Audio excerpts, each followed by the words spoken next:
le règlement pour la protection des données personnelles, également appelé le RGPD.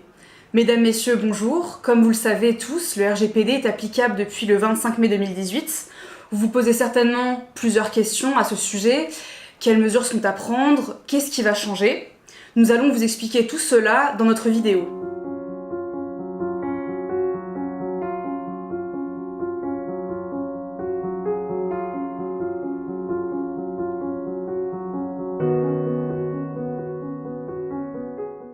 Je me présente, je suis Elena Comey, je suis en master, étudiante à Paris 2, ainsi qu'à la Humboldt à Berlin.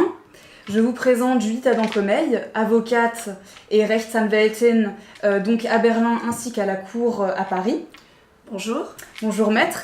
Je vous ai préparé quelques questions à propos du règlement. Premièrement, qu'est-ce que le RGPD?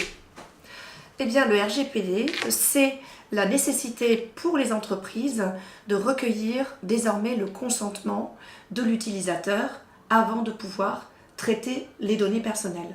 Donc, vous avez certainement reçu depuis quelque temps tous des douzaines de mails où on vous demande votre accord pour recueillir votre consentement. Vous avez employé le terme de données personnelles. De quoi s'agit-il?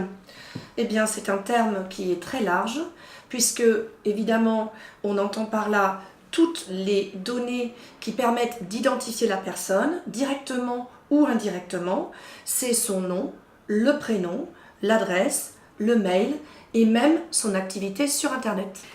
Qu'est-ce qui change pour les utilisateurs?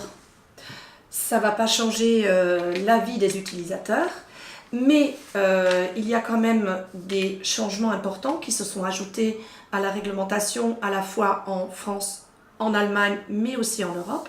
C'est tout d'abord la limitation des données qui peuvent être recueillies, puisque les données qui peuvent être recueillies doivent être uniquement celles qui sont strictement nécessaires au traitement de la prestation, de la livraison, etc.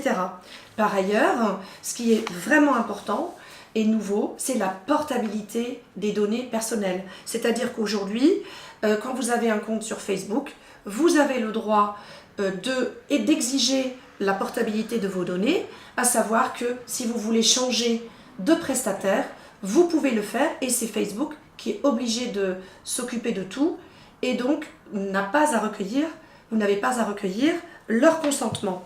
Et enfin, très important, collecte du consentement de l'utilisateur, comme on l'a rappelé tout à l'heure, à savoir qu'il faut que l'entreprise recueille le consentement de l'intéressé, non seulement donc son consentement pour le contrat, mais aussi pour le traitement des données. D'accord, très bien.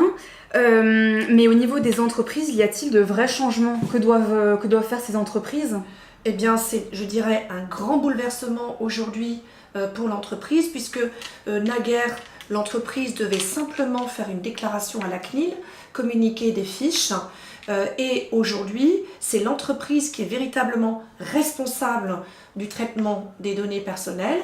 En plus de ça, je pense que tout le monde a entendu parler du délégué à la protection des données personnelles, le fameux DPO.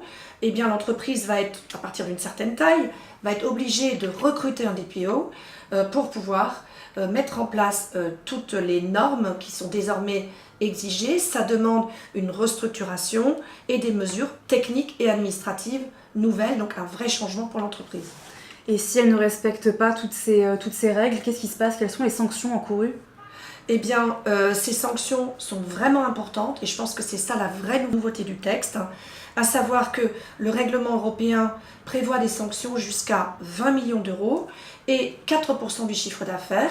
C'est d'ailleurs cela qui a été retenu également par le législateur français.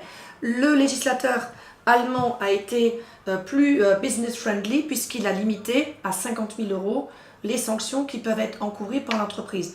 Donc, c'est vraiment à ce prix que le législateur européen a voulu faire entrer en force cette nouvelle réglementation. Maître Adam Comey, je vous remercie pour ces explications. C'est un plaisir.